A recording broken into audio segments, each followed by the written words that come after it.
Ekosistem darat adalah komunitas organisme biotik yang berinteraksi dengan lingkungan fisik, yaitu abiotik di wilayah daratan, sangat dipengaruhi oleh iklim, curah hujan, dan tanah. Ekosistem darat terbagi menjadi dua, yaitu ekosistem darat alami dan ekosistem darat buatan. Ekosistem darat alami yaitu ekosistem yang terbentuk tanpa campur tangan manusia, sedangkan ekosistem darat buatan dibentuk oleh manusia untuk kebutuhan tertentu. Berikut ini adalah alat dan bahan. Yang pertama, 1. Alat tulis dan lambar pengamatan. 2. Lingkungan sekitar. Berikut ini adalah ekosistem darat alami komponen abiotik. Yang pertama adalah tanah. Tanah sebagai komponen abiotik dalam ekosistem berperan krusial sebagai media tumbuh-tumbuhan, habitat mikroorganisme, penyedia unsur hara dan air, serta pengurai polutan. Yang kedua adalah suhu. Suhu berperan krusial dalam komponen abiotik sebagai pengatur laju reaksi fisiologis, metabolisme, dan perkembangan organisme. Yang ketiga adalah angin. Angin membantu penyerbukan tanaman, menyebarkan biji untuk proliferasi, mengatur suhu lingkungan, serta mempercepat proses evaporasi atau penguapan.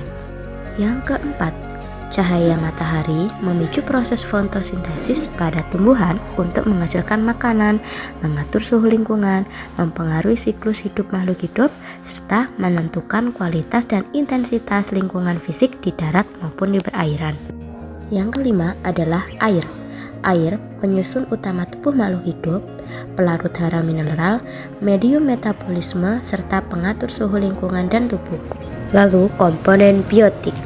Yang pertama, bambu dengan capung. Dan yang kedua, tanaman pagar dengan lebah.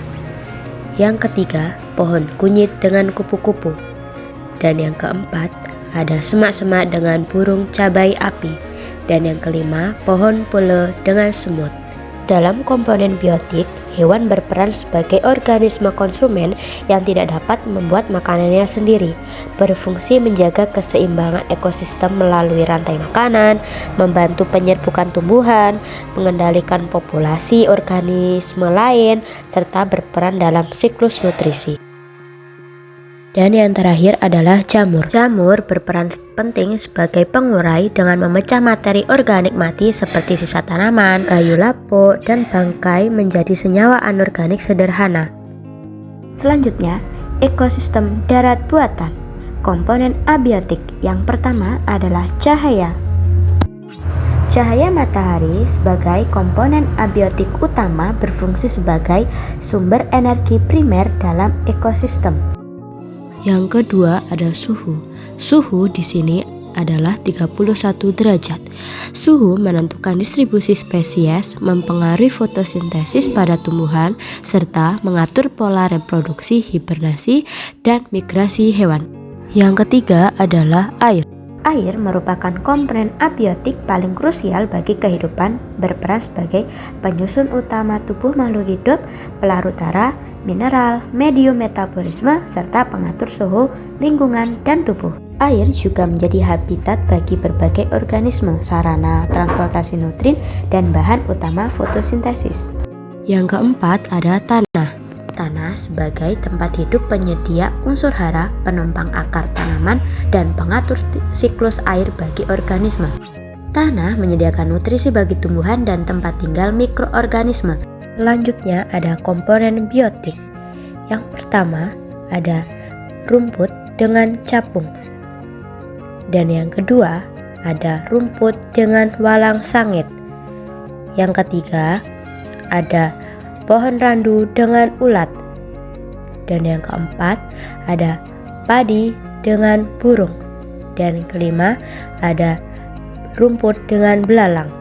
Hewan berfungsi sebagai komponen biotik heterotrof dan konsumen dalam ekosistem, berperan penting dalam aliran energi, rantai makanan, serta menjaga keseimbangan populasi. Dan yang terakhir ada cacing.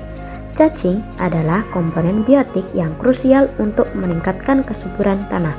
Mereka berfungsi sebagai pengurai bahan organik, mengemburkan tanah melalui pembuatan liang, memperbaiki aerasi dan drainase tanah, serta mendistribusikan nutrisi ke dalam lapisan tanah. Itulah hasil pengamatan ekosistem darat, alami dan buatan, serta komponen abiotik dan biotik dari kelompok kami. Terima kasih.